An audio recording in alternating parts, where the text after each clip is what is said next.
Elder گلن ایک پرسکون گاؤں تھا جو سرسبز جنگلوں اور چاندی جیسے جھیل لیوارا کے درمیان واقع تھا۔ وہاں وقت دھیمی ہوا کی طرح چلتا تھا، آہستہ، نرم اور پرانے قصوں سے لبریز۔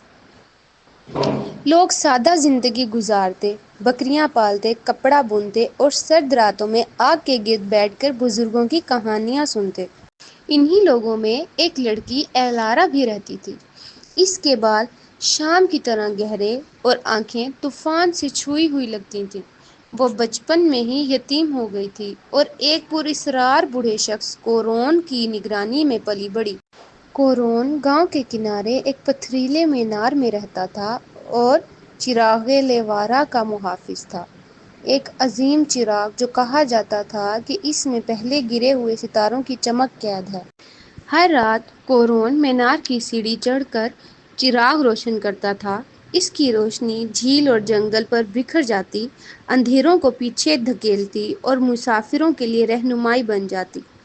ایلارا اکثر اس کے ساتھ جانے کی ضد کرتی، لیکن کورون ہنستے ہوئے کہتا، جب وقت آئے گا۔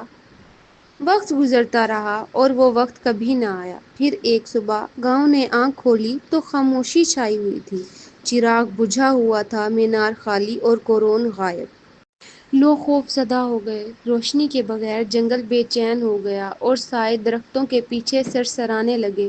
بزرگوں نے پرانی کہانیاں دہرائیں، ایسی مخلوقات کی جو اندھیروں میں جاگتی تھیں، ایسی قسمیں جو کبھی توڑی نہ جاتیں۔ ایلارا نے ہمت کی اور اکیلی مینار کی سیڑھی چڑھ گئی۔ چراغ خاموش کھڑا تھا، جیسے صدیوں سے بجھا ہو، لیکن جب وہ قریب گئی تو اس کے دل میں کچھ چمکنے لگا، ایک ہلکی سی حرارت، جیسے کوئی یاد آنکھوں کے سامنے آ جائے، کسی پرانی روشنی کی۔ ایلارا خاموشی سے چراغ کے قریب گئی۔ اس نے آہستہ سے اس پر ہاتھ رکھا اور یکایک چراغ کی دھندلی سطح پر ایک نرم سی روشنی لہرانے لگی۔ ایک سرگوشی سی اس کے کانوں میں گونجی، جیسے ہوا نے کوئی راز بتایا ہو۔ وقت آ گیا ہے ایلارا۔ وہ چونکی، لیکن ڈری نہیں۔ اسے احساس ہوا کہ چراغ صرف کورون کا محتاج نہ تھا، یہ چراغ محافظ کا منتظر تھا، اور اب وہ محافظ ایلارا تھی۔ اچانک چراغ کے نیچے ایک پرانا صندوق نمودار ہوا، جو پہلے اس کی نظروں سے چھپا ہوا تھا۔ اس نے اسے کھولا اور اندر ایک قدیم تومار، ایک نیلا کرسٹل اور ایک سادہ چمڑے کی ڈائری رکھی تھی۔ کورون کی ڈائری۔ ڈائری کے صفحے زرد تھے، لیکن تحریر واضح تھی۔ جب اندھیرے قریب آئیں اور روشنی بجھ جائے، ایک نئی نگہبان کو جگایا جائے، وہ جو ستاروں کے زیر سایہ پیدا ہوئی، وہی چراغ دوبارہ روشن کرے گی۔ ایلارا کی آنکھوں میں نمی آ گئی، لیکن اس کے قدم مضبوط ہو چکے تھے۔ اس نے کرسٹل کو چراغ میں رکھا۔ لمحے بھر میں چراغ نے آسمانی روشنی سے جلنا شروع کر دیا، نہایت روشن، نہایت پاک۔ روشنی مینار سے نکل کر جھیل پر پھیل گئی۔ جنگل کے سائے پیچھے ہٹ گئے اور فضا میں سکون اتر آیا۔ اسی لمحے ایلارا کو لگا جیسے وہ تنہا نہیں۔ پیچھے مڑ کر دیکھا تو ایک ہلکی سی روشنی کی شبیہ کھڑی تھی، کورون کی مسکراہٹ، خاموش اور مطمئن۔ تم نے روشنی کو واپس لایا، محافظ ایلارا، اب یہ چراغ تمہارا ہے۔ پھر وہ شبیہ ہوا میں تحلیل ہو گئی۔ ایلارا نیچے آئی تو پورا گاؤں منتظر تھا۔ لوگوں نے جھک کر اسے سلام کیا اور بچوں نے اس کے گرد خوشی سے رقص کیا۔ اس دن کے بعد ایلارا کو چراغاں والی کہا گیا۔ وہ ہر رات چراغ روشن کرتی، لیکن اس کی روشنی اب صرف جھیل تک محدود نہ تھی، وہ خوابوں، امیدوں اور دلوں تک پھیل گئی۔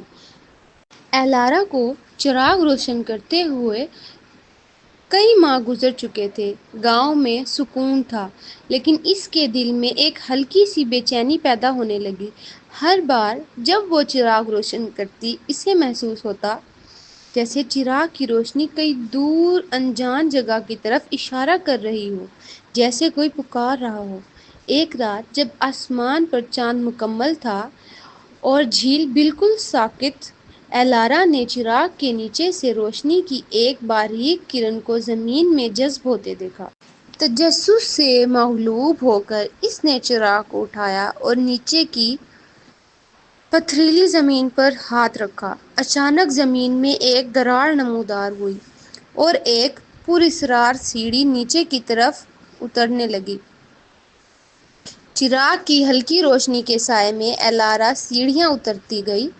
نیچے ایک پرانی غار نما سرنگ تھی جس کی دیواروں میں قدیم علامات کندہ تھیں۔ چاند، ستارے اور آنکھیں جو ہر جانب سے اسے دیکھتی محسوس ہوتیں۔ سرنگ کی آخر میں ایک دروازہ تھا، پرانا، لوہے کا، لیکن اس پر وہی نشان تھے جو کورون کی ڈائری میں تھے۔ ایلارا نے ہچکچاتے ہوئے دروازہ کھولا اور اندر قدم رکھا۔ وہاں ایک اور چراغ تھا، لیکن یہ چراغ بجھا ہوا تھا اور اس کے سامنے ایک تختی پر یہ الفاظ چمک رہے تھے: ایک روشنی کافی نہیں، تاریکی میں اور دروازے ہیں۔ ایلارا دیر تک اس بجھے ہوئے چراغ کو دیکھتی رہی۔ خاموش، سنسان غار میں صرف اس کی سانسوں کی آواز گونجتی تھی۔ تختی پر لکھے الفاظ اس کے ذہن میں بار بار گونج رہے تھے: ایک روشنی کافی نہیں، تاریکی میں اور دروازے ہیں۔ اس نے آہستہ سے اپنا چراغ اس بجھے چراغ کے قریب کیا۔ جیسے ہی دونوں روشنیوں کا سامنا ہوا، ایک دھماکہ سا ہوا۔ غار لرزنے لگی اور بجھا ہوا چراغ ایک دم روشن ہو گیا، مگر یہ روشنی سفید یا نیلی نہیں تھی، یہ سنہری اور گرم تھی، جیسے سورج کا کوئی ٹکڑا قید ہو۔ چراغ کے ساتھ ساتھ دیواروں پر نقش و نگار زندہ ہو گئے۔ وہ حرکت کرنے لگے جیسے کہانی سنا رہے ہوں۔ ایلارا نے دیکھا کہ دنیا کے مختلف کونوں میں ایسے کئی چراغ چھپے ہوئے ہیں، ہر ایک کسی اور نگہبان کا منتظر ہے۔ پھر ایک دروازہ غار کے آخر میں نمودار ہوا جو روشنی کے ساتھ ساتھ کھلتا گیا۔ ایلارا نے گہری سانس لی اور دروازے کے پار قدم رکھا۔ دوسری طرف ایک بالکل نئی دنیا تھی۔ وہ پہاڑوں کی چوٹی پر کھڑی تھی۔ نیچے ایک وسیع وادی پھیلی ہوئی تھی جہاں رنگ برنگے پرندے اڑ رہے تھے اور دور نیلے درختوں کے درمیان ایک جادوئی قلعہ چمک رہا تھا۔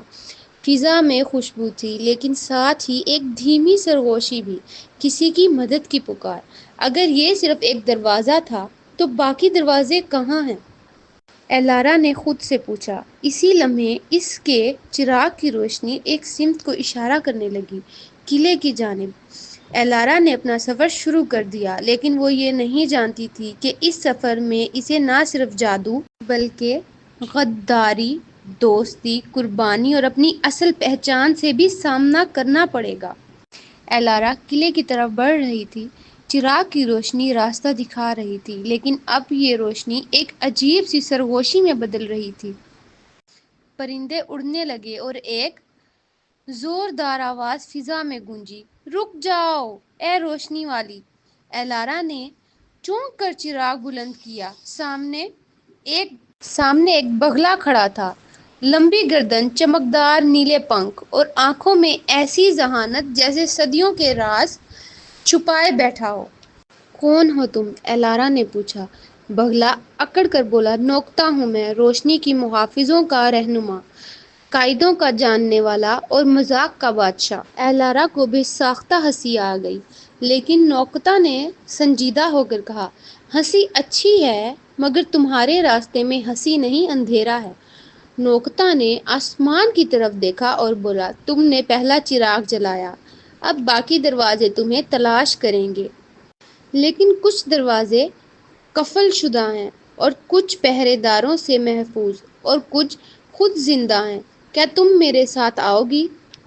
ایلارا نے پوچھا۔ میں تمہیں چھوڑنے آیا ہوں، بچانے نہیں، نوکتا نے گہری آواز میں کہا۔ لیکن اگر تم مجھے خربوزہ کھلاؤ تو شاید ساتھ بھی دوں۔ ایلارا نے حیرت سے پوچھا: خربوزہ؟ جادوئی خربوزہ جسے صرف وہ پا سکتا ہے جو اپنی سب سے بڑی کمزوری کو تسلیم کرے۔ اب سفر کا پہلا امتحان شروع ہونے کو ہے۔ قلعہ قریب ہے، مگر وہاں صرف وہ جا سکتا ہے جو جھوٹ کی پہچان رکھے۔ ایلارا نے چراغ کو مضبوطی سے تھاما اور نوکتا اس کے ساتھ ساتھ اڑتا گیا۔ قلعہ اب قریب تھا، لیکن اس کے دروازے پر ایک سایہ منتظر تھا، ایک ایسی آواز کے ساتھ جو ایلارا نے بچپن میں خوابوں میں سنی تھی۔ ایلارا اور نوکتا قلعے کے قریب پہنچے تو ہوا میں بوجھل پن آ گیا۔ چراغ کی روشنی کمزور ہونے لگی، جیسے کچھ اسے دبانے کی کوشش کر رہا ہو۔ یہ جگہ جادو کے خلاف بغاوت کر رہی ہے، نوکتا نے کہا۔ اس کی آواز معمول سے زیادہ سنجیدہ تھی۔ قلعے کے دروازے پر ایک بلند مجسمہ کھڑا تھا، ایک جنگجو عورت جس کی آنکھ میں دکھ اور طاقت دونوں چھپے تھے۔ جیسے ہی ایلارا نے قدم آگے بڑھایا، مجسمہ حرکت میں آ گیا۔ صرف وہ داخل ہو سکتا ہے جو سچائی کے سائے سے گزرے، مجسمے نے گرجدار آواز سے کہا۔ کیا مطلب؟ ایلارا نے نوکتا کی طرف دیکھا۔ یہ جادو کا دروازہ ہے، نوکتا نے وضاحت کی۔ یہ تمہیں وہ دکھاتا ہے جو تم نے خود سے چھپایا ہو۔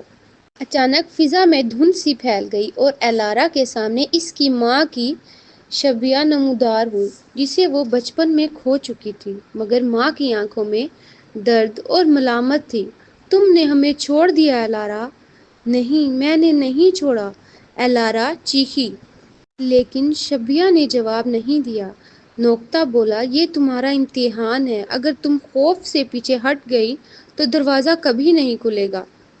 ایلارا نے آنکھیں بند کیں، سانس لی اور چراغ کو بلند کیا۔ میرا ماضی میرا حصہ ہے اور میں اس سے بھاگوں گی نہیں۔ چراغ کی روشنی نے شبیہ کو چیر دیا، دھند ہٹ گئی اور دروازہ کھل گیا۔ قلعے کے اندر تاریکی تھی، دروازوں پر پرانی تحریریں تھیں اور ایک تخت پر ایک سیاہ وجود بیٹھا تھا۔ وہ آہستہ آہستہ اٹھا اور اس کی آنکھیں شعلوں کی طرح جلتی تھیں۔ آخرکار چراغ واپس آیا ہے۔ تم کون ہو؟ ایلارا کی آواز کپکپائی۔ میں وہ ہوں جسے چراغ نے دھتکارا۔ میں سایہ نگر ہوں، روشنی کا پرانا وارث، اور میں اسے واپس لینے آیا ہوں۔ قلعے کی دیواروں پر اب سائے ناچ رہے تھے۔ ایلارا چراغ تھامے سایہ نگر کے سامنے کھڑی تھی، جو اب دھند میں لپٹی ہوئی ایک ادھوری شبہ بن چکا تھا۔ اس کی آنکھوں میں انتقام نہیں، بس ایک ادھورا خواب تھا۔ میں بھی کبھی چراغ کا وارث تھا، اس نے کہا، لیکن جب مجھے اندھیرے نے اپنایا، روشنی نے منہ موڑ لیا۔ ایلارا نے آہستہ سے چراغ کو زمین پر رکھا۔ شاید روشنی کو اندھیرے سے ڈر نہیں، صرف سمجھ چاہیے۔ اس نے چراغ کو کھولا اور اس کے نیلے شعلوں کو اپنے دل سے قریب کیا۔